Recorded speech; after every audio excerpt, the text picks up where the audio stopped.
magic is found in every room where people connect over a shared purpose. In this weekly podcast, Luke, Hannah, and Chris explore the role of purpose, courage, mindset, and culture in every leader's quest for transformational performance. Hello, and welcome to the Magic in the Room podcast. I am Hannah Braderud. And I'm Luke Freeman. And I'm Chris Province. And today we're going to talk about power, how it's derived, where it comes from, what types exist. Hydroelectric. Yeah. Solar, wind. Nuclear. Or is it nuclear? Many forms. Nuclear. So many powers. So many types of power. So much. So we're gonna dig into all that. I think it's gonna be. I don't know. I'm looking forward to learning a lot more about that and what I can take away. I hope this isn't the first episode that anyone ever listens to. Why is that? Because they'll really think that we're talking about types of electricity. Right. Yeah, I think as we start to unpack it, it will reveal itself. Disclaimer, if this is your very first episode of Magic in the Room, Right. We're not scientists. Well, we're social scientists. Right. We're not We like electrical science. engineers. Right. Okay, I'm sorry. Okay. It was really driving me crazy. I'm imagining that person who's like, Magic in the Room. Riveting. It's probably about magic tricks. I like magic tricks. Oh no, it's about electricity. Oh no, it's actually about leadership and organizational development and culture and design. So, okay. Here we are. Sorry. Well, a lot of my power, what's something I'm hugely passionate about is beverages.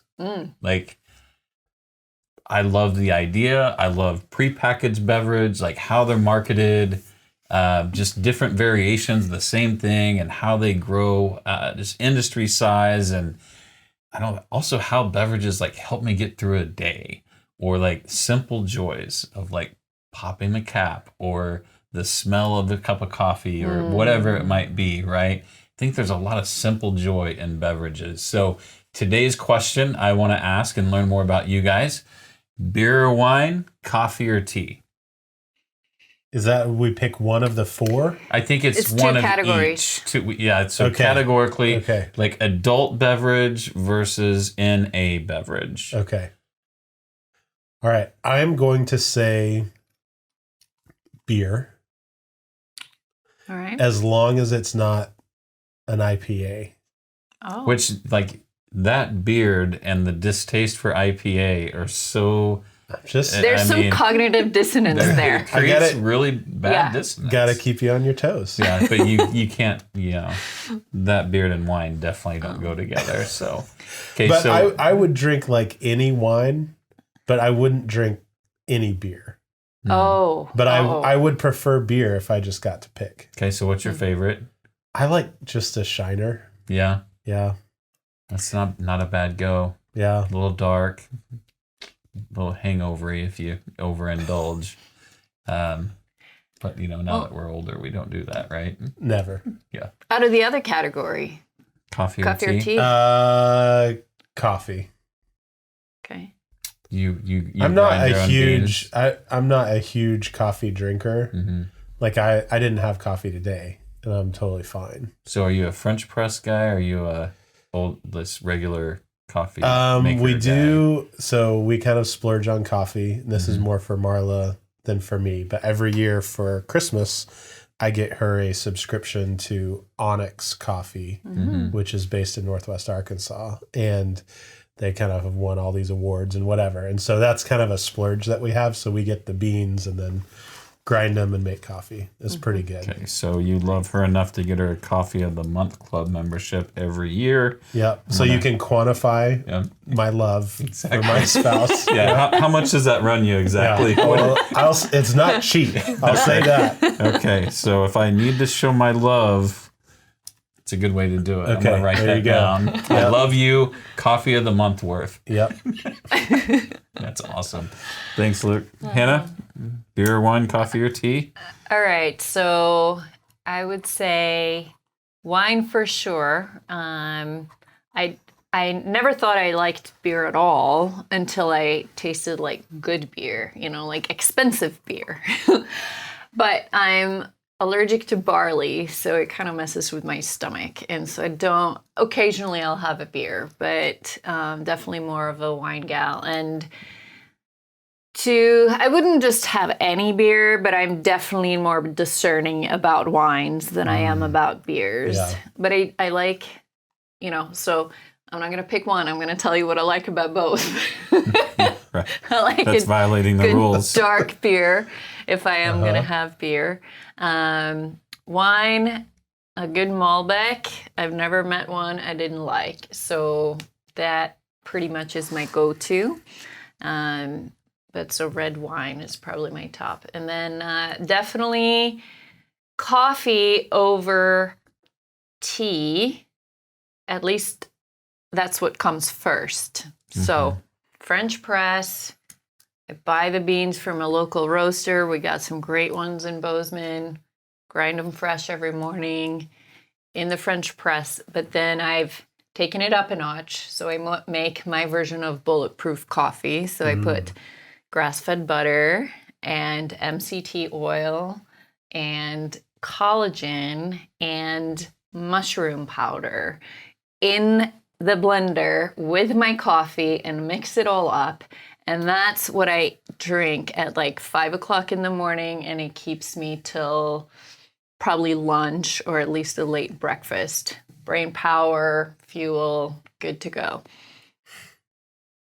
Mushroom powder. You I'm can gonna write that down you can too. think about That's- what kinds of mushrooms So there I'm gonna in have there. me Yeah. a coffee subscription and some mushroom powder. There you go. So Right, basically, okay. anytime before noon, Hannah's on psychedelics.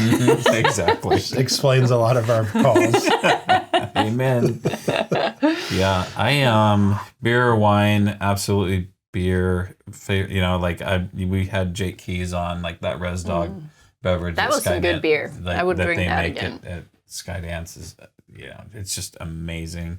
Wine's funny to me. Like the cheap stuff, I only drink a little bit of, but the expensive stuff, I can drink it all day. Well, Totally a marketing thing. I say marketing works on me. Like it's the same thing. Like grapes are grapes. But if we start breaking open, the high dollar stuff, like just keep it coming. The cheap stuff, actually- I'm like, yeah. one bottle's plenty. Thanks. They've done know. studies on Yeah. this that your brain will literally perceive if you see the price tag on the wine, you will have so whether it truly is the more expensive wine or not, right? They've done these blind studies, right? So people, if you see the price tag, your brain will interpret the higher dollar wine as more tasty, and you will experience it as a better tasting wine versus So that's exactly what happens to the me. low dollar one. Right? Box wine all day. Pull Just out the put it in a bladder and go to fancy work. bottle and Yeah. put Yeah. a label on it. Yeah. And then, coffee or tea, I'll go tea. Like, because I kind of like it anyway. Like it hot, like it cold, sweet, unsweet, whatever. I'm in. So, Could we just I'm just going to reinvent the rules again. I'm going to say all four. I start with coffee, then tea, and then beer, and then wine. It just depends on time of day. it's just a good day. It's right? a good day. Yeah. Yeah, I would agree. No, thanks for diving into that. It's fun. So as we work through these questions, the idea is that everyone at home kind of think about it too, and maybe ask a significant other or someone they're close to, or maybe a teammate, and just gain perspective about the people around and the people that we're connected to. So let's jump into today's topic, and that is power and where it comes from. And I think maybe the way I understand it is that there's different types of power. And I think the first question that comes to mind is, for me, is always like, how does authority and influence and power, like how do they dance? But I think some of that answer may be found in the different types of power. And so let's start to paint that picture a bit, Luke, and just can you take a minute and walk us through what are the different types of power that exist? Yeah, so there's a book called What Keeps Leaders Up at Night by Nicole Lipkin, and she outlines seven different types of power. So I'll go through them kind of slowly and we can discuss a little bit. But the first she calls legitimate power. I've heard this also referred to as positional power. And it's essentially the power that you get just based on your position in the hierarchy. If we were to go back a step and talk about where power comes from in human systems, it comes from the fact that we are hierarchical creatures, and built into our nature, built into our brains is that there is a hierarchy in society. And you can think back to that first day of middle school, right? Everyone goes into a new situation and tries to figure out the power dynamics. It's innate, it's built into us. Now, I think some people are more attuned to power dynamics than others, right? There's probably some things that we learn as children that go into that. There's probably some societal factors. We know there's differences in the way that people perceive and interact with power in the East in general versus in the West in general. So positional power is kind of the most simple, basic. It's based on where you are in the hierarchy. Are you a supervisor? Are you a CEO? Are you an adult? Are you a child? Right? There's some level of legitimate or positional power there. So the next one that she outlines is called coercive power. And this is power that we get when we basically try and convince someone to do something that they don't want to do. So when we're persuading, we're using coercive power. Some people are really good at coercive power. Some people aren't so good at coercive power. So if you have someone who's a master persuader, they probably can wield coercive power more. It's interesting, though, because I've seen coercive power, that has a very negative connotation for me. And, I see it talked about that way too, right? Where it's really about, use of force. And I think of that as different from influence and persuasion, which we've talked about before on the podcast. But I think of coercive power as using force, forcing people to do something against their will. And personally, to me, that doesn't seem to fit in with leadership and the way we talk about leadership. Yeah, I also think manipulation isn't a cuss word. Manipulation is a neutral word. Mm-hmm. It also tends to, at least for me and for some, carry a negative connotation, right? It depends on how you manipulate, I suppose. It really just means to move something. Right. And depending what we're trying to influence. Mm-hmm. It's a necessary power for a leader to have. You have to look at this situation and say, what are the interventions or communication or framing? Mm-hmm. Is framing not a form of manipulation? And sure. I really attach to this idea that the fact that we are social creatures and every community that we're a part of or connected with, it is a hierarchy, whether we talk about how we position into our church or how we position into where we live or how we position into the organization or a team or a set of other coaches or people in our profession, whatever the case may be, our world exists of just kind of this endless string, whatever we're connected, whatever group we're connected with, whatever community we're a part of, there's these natural hierarchies that form. Yeah. And in these worlds, there are people with influence and people that do not have influence, like individual contributors.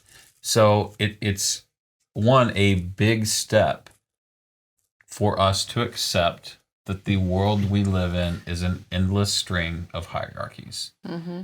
But once we accept that, once we embrace it, then we start to see the world differently. Mm-hmm. And I think this shows up in my purpose. When I first defined my own purpose, it was about, I want to help other people identify and achieve their vision of success. Mm. And then once I really thought about it, well, how do you get there? Mm-hmm. Well, I have to connect with people in a meaningful way to help them advance their purpose, intention, and gratitude. Yeah. And that connection is what creates power. You know, Yeah. So you're really yeah. talking about referent power. Mm-hmm. So it's another, so this is the third one that we're talking about here. Referent power is the power that someone gives to you, Mm-hmm. right? It's the power that because you're connected, they refer to you and defer to you in some instances.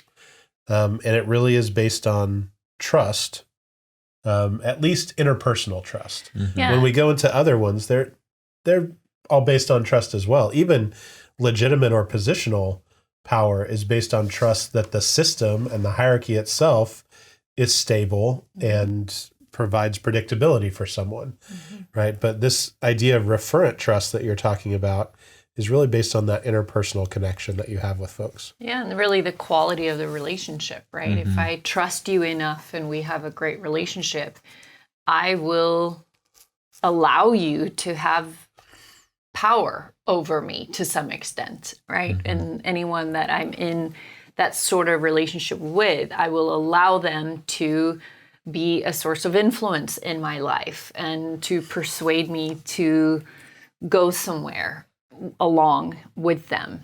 And I think that's a really powerful concept. And I don't know if you know, there's we talk about hierarchies, a hierarchy of different levels of power. To me, that's the most powerful one, because that's the one that really I freely give, right? I give you the power when I trust you.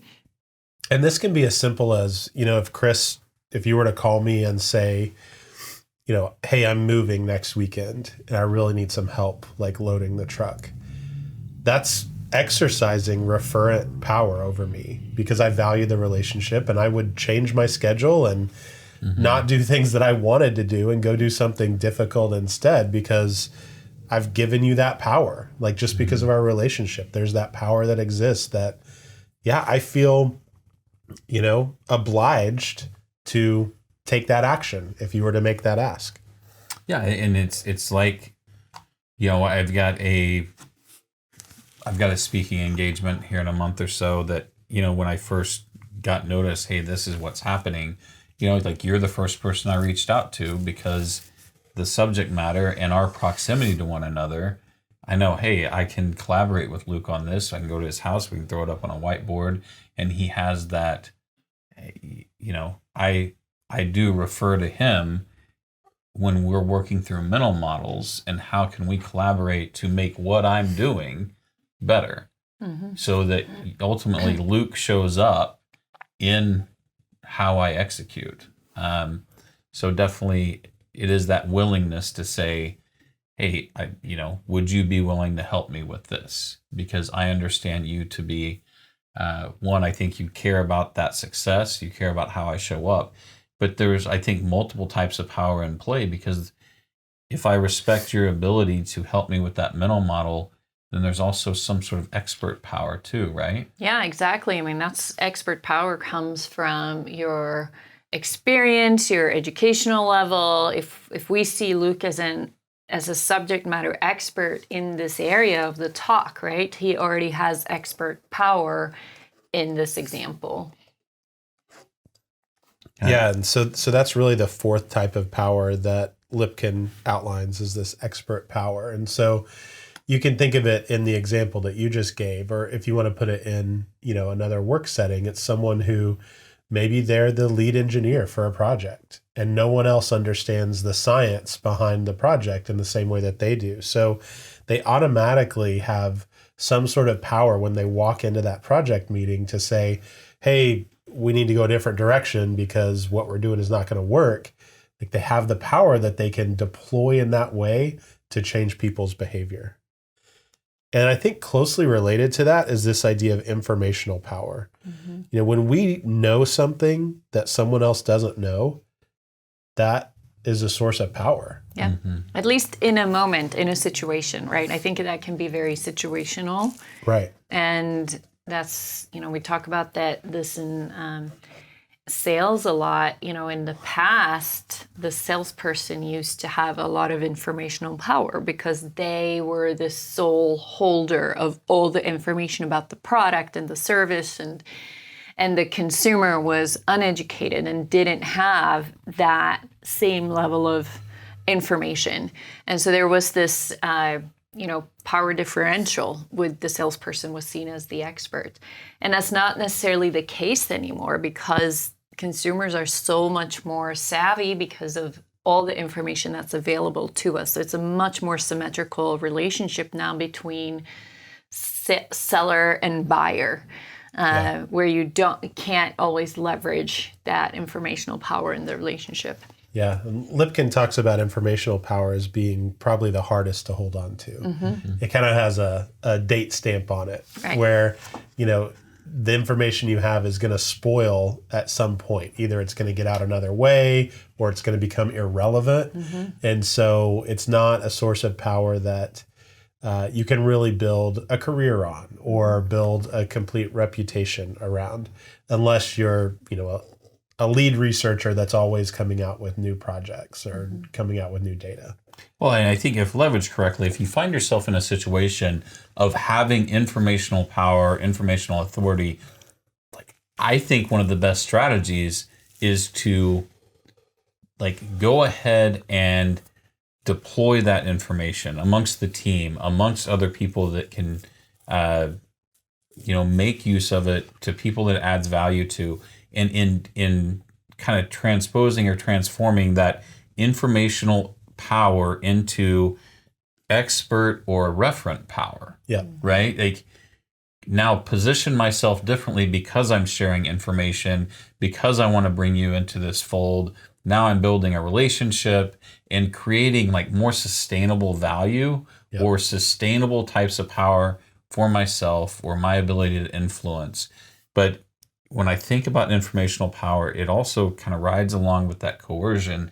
And these are two areas that can get, the ethics of these matter. Mm-hmm. How you deploy your informational authority or your coercive power, it matters. And it creates a lot of pain within organizations when you have an informational authority that hoards the information, where they become the bottleneck. They are the gatekeeper. So I think it's a top 5 constraint. It's a real issue because they feel like if I don't have this information, if I'm not the only person that knows, then I'm somehow threatened. So it's another... And I'm disposable. Yeah, it's another fixed inward mindset thing that creates a logjam for organizations. Mm-hmm. Yeah. So imagine this case study. You have a C-suite in an organization, and they meet every week. And when they meet, they have their agenda, and they talk through it, and they make notes, right? Traditionally, that would be informational power that they would be hoarding on some level because only they know what was discussed at that highest level. As they negotiate, as one vertical maybe has conflict with another vertical, as they set strategy for the organization. But all it takes is one of those members to say, you know what, I'm just going to email out the notes after every meeting. Mm-hmm. It's a genius move, right? And we've seen this in organizations where it just takes one person to turn that and they translate it into referent power. Mm-hmm. That's essentially what they're doing, is saying, hey, this information's been hoarded from you in the past. Look, I'm giving it. I'm a trustworthy player here. All of a sudden, everyone across the organization is like, okay, I'm going to trust that person. They lean towards transparency. They lean towards giving the information to everyone so everyone has a piece of that power. Yeah. Because no matter where you are and what you're doing, those notes about strategy, about conflict, about what's being discussed and what's happening, they're a source of power to do your job better. Yeah, absolutely. So speaking of when you do your job better, you get a reward. There's power in that too, right? Power of reward.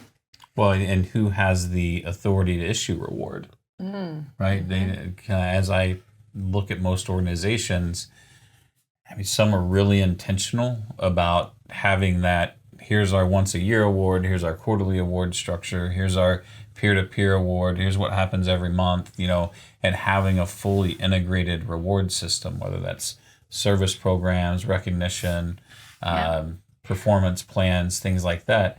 But there is power associated with who has the authority to determine those structures and who has the authority to issue the reward within the structure. And I think there's, you think about it from an event-based issuance to even, things like compensation or bonus distribution.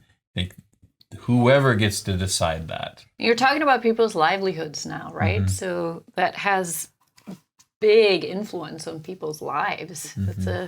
And there are some organizations that have taken this reward power and even figured out how to distribute that. They make things like a 360 evaluation part of your bonus calculation. And so organizations that have made that decision are essentially saying, like, we're going to give reward power to all of your peers to say, yeah, I like working with Hannah. And she does a great job, and she communicates well, and she helps me succeed. And the scores I give her are going to calculate what her cash bonus is at the end of a quarter, a year, or whatever.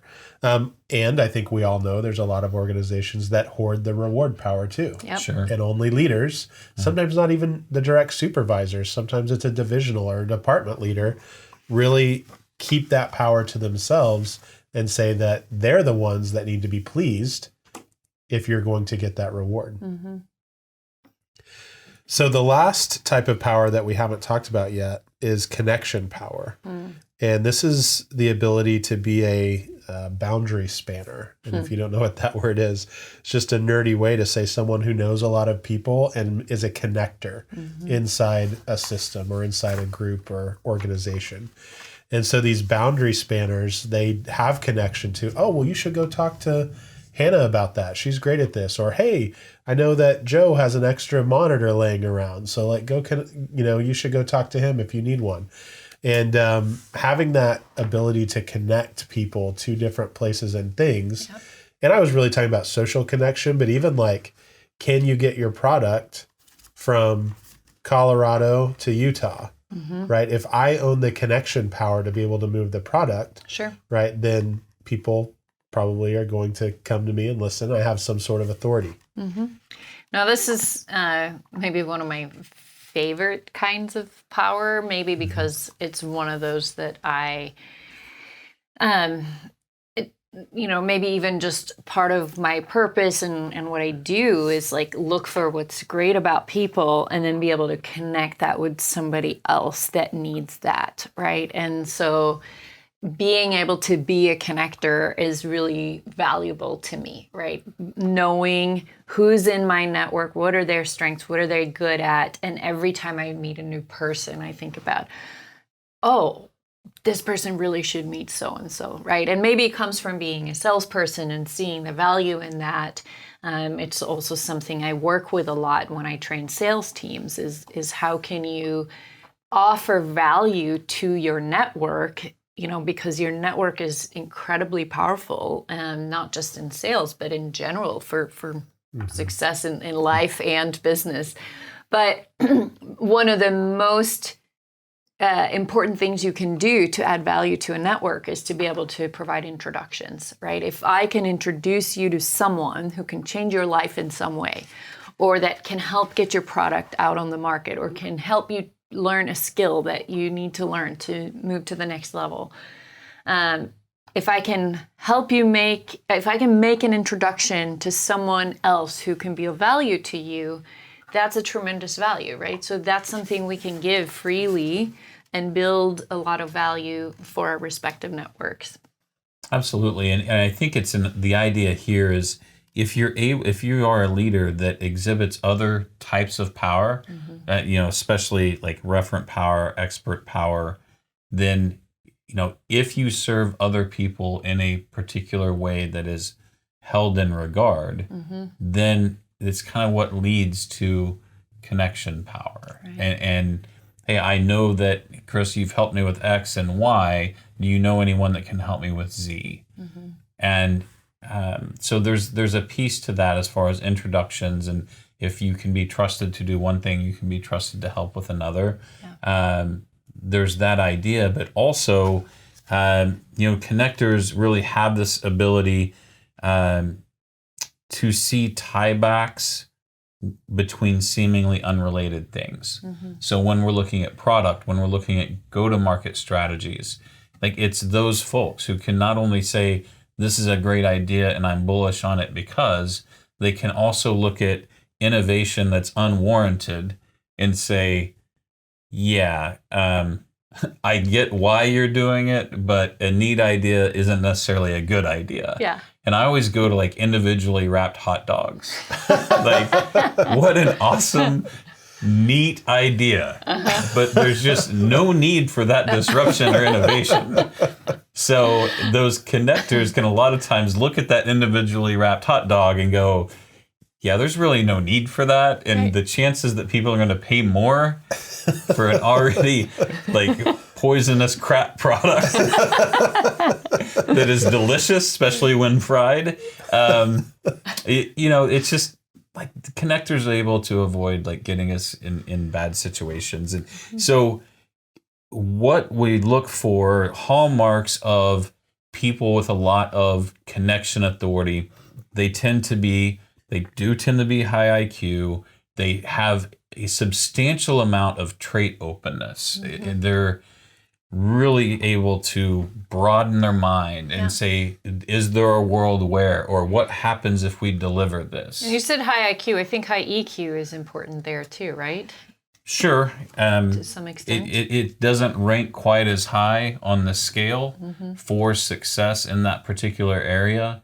But I think it matters more as a team leader. Sure. The high EQ thing matters more when you're leading teams.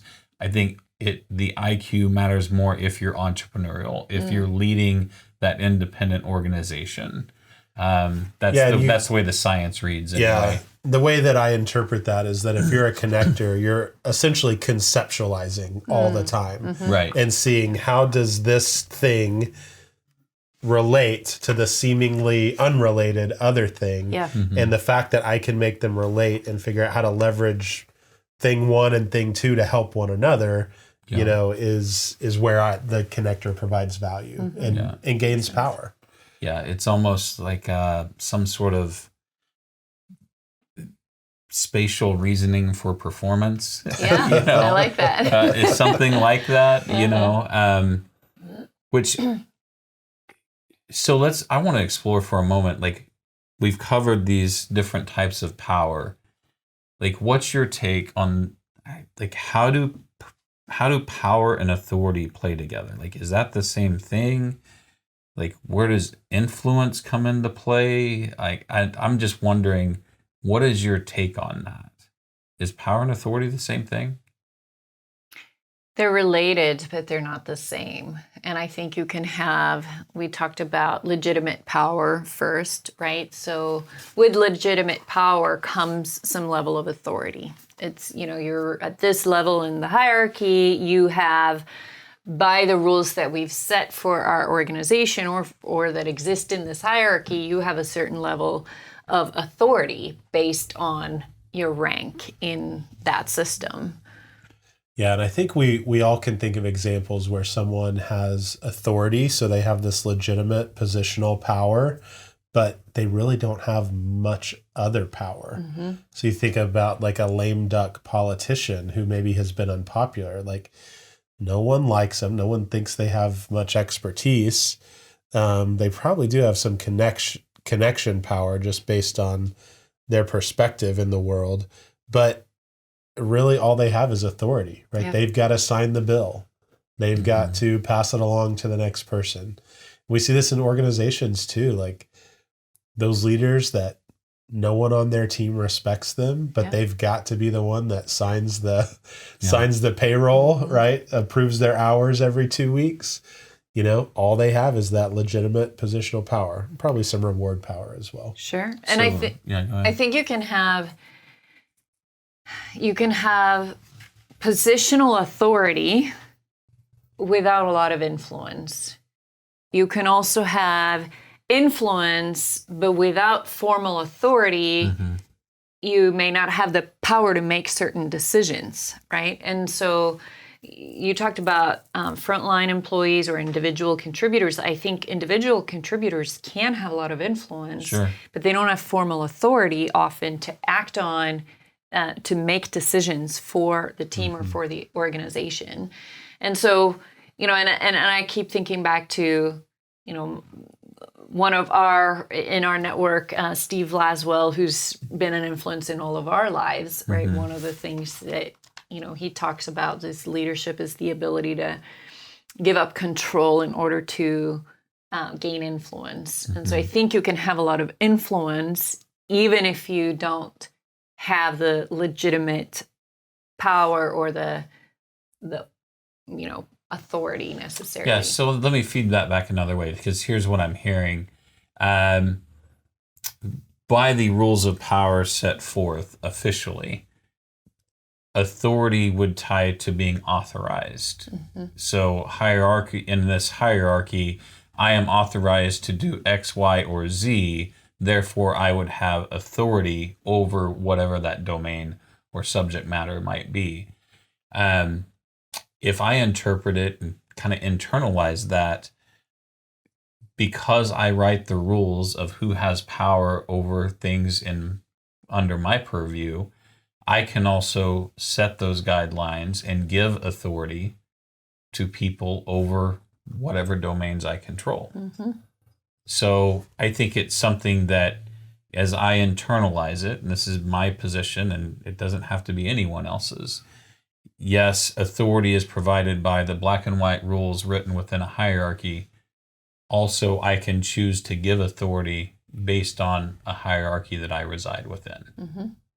And it can be based on really any of these 7 types of power if I'm the one choosing to give it away. Yeah, and I think that's a really great summary of how some power is acquired and then shared.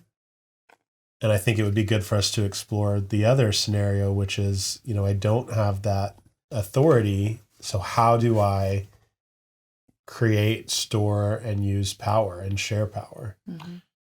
Well, and isn't Team of Teams a bit about creating shared authority and shared power across an organization?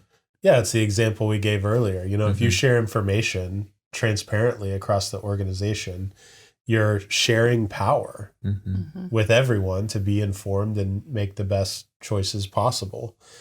If you give folks across the organization reward authority or reward power over one another, right? You're sharing power. Maybe this is a weird tie back, but I want to kind of tie this back to even the title of this podcast, Magic in the Room. We originally got to that because we said, hey, one of our differentiators is we can walk in without any authority. And if a leader asks us to go and try and make some sort of mindset change on a team, somehow that alchemy and that magic works. I think one lens to view that magic through is acquiring and sharing power that's not based on authority. Yeah. So how do you walk into a meeting or a room or a session or retreat or whatever and use expert power, informational power, connection power to build this referent power source that then you empower the group back with, right? You're sharing it, you're reflecting it, you're transforming it into something they can use to make informed, conscious decision about where they want to go next. Sure.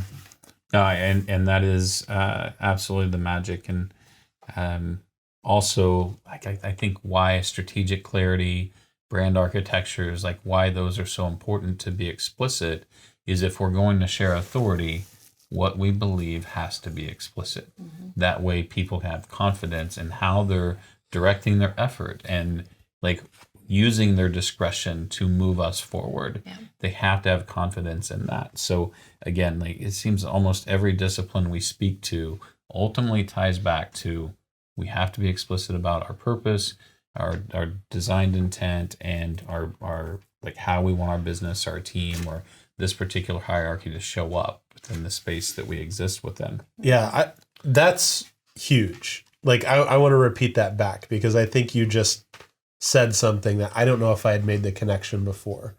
But when our purpose and our values and the way we behave as an organization are not clear, well, yes, of course, the power should rest in the hierarchical folks, the limited group of people that understand where we're going.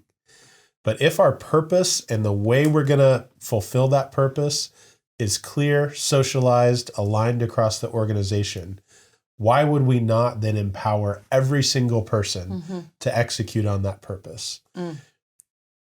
I mean, I feel like that could be almost an assessment, right? Right. Like you could almost like say, hey, what level of power sharing should you do? Should you give people reward power and, calculate bonuses based on 360s? Right. Well, if you're not clear on your purpose, no, because you're going to have people politicking each other and, Hannah's not going to get a fair shot if her bonus is based on my 360 because we might not have value alignment about what behavior is important for her role. Right. But if you have purpose and clarity and value and commitment clarity, then absolutely you would want to provide that level of power to Hannah's peers to be able to more accurately than someone who's 3 levels removed from her actually give her feedback on what behavior is helpful or not. Yeah. And two things there, like when we execute organizational, like especially engagement surveys, clarity around the direction of the organization, clarity around the design purpose of the organization, like those are always things we want to measure. Yeah. Like are they confident in that direction? So not only is it understood, are they confident in it? Does it align with their personal beliefs? Like, do they feel like they're able to do what they're best at every day? Like, those are the things that we want to explore. And then having that show up in the performance management process. Like, does this person advance the design purpose of this organization every day? Sometimes, always, so really we can facilitate shared power in organizations by how we create the structures, the questions that we ask, the communications frameworks that get these things to be understood, and then the evaluation or development of our people practices, specifically things like performance management or onboarding, that establish an expectation for shared power and define what that looks like within a particular enterprise. All right. But I mean, let's kind of, as we walk away from today, what are you guys taking with you? What's the next thing you do as it relates to this domain of power? Now that we have a little bit more understanding about it, how will it show up for you going forward? Well, I think for me, it's just sort of this juxtaposition of legitimate power and authority versus referent power. And, we all know those people that, okay, I got to do what you say because of your position, and that's the only reason I'm doing what you say because I have to, versus I really want to follow your direction because I trust you, we have a great relationship, I value that relationship, and I believe in what you're doing. And so, yeah, which leader do we want to be? Yeah, I think my takeaway is that power exists. Like where hierarchy exists, which is everywhere there are people, some sort of power dynamics are at play. And just like everything else in life, the more intentional I get about using the power dynamics for good to fulfill the purpose of the team, the organization, the relationship, whatever, then the more successful I'm going to be as a leader. And the more I get to fulfill my purpose and enrich the lives of the people around me. Absolutely. And I think what I'm going to walk away with is the idea of ratcheting up the intentionality around transforming informational power to referent and expert power.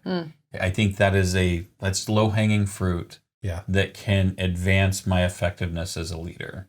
So that's what I'm walking away with. And I know we like doing this kind of work. So as you look across your organization or your team and you think about how do we move from legitimate power or authorized power to an environment where we all share in establishing direction and advancing the purpose of this team or of this business, like that's the work we love to do. So reach out to us, whether that's for you as an individual leading these teams, you want to engage in some one-on-one, maybe it's coaching or maybe it's just a sounding board conversation.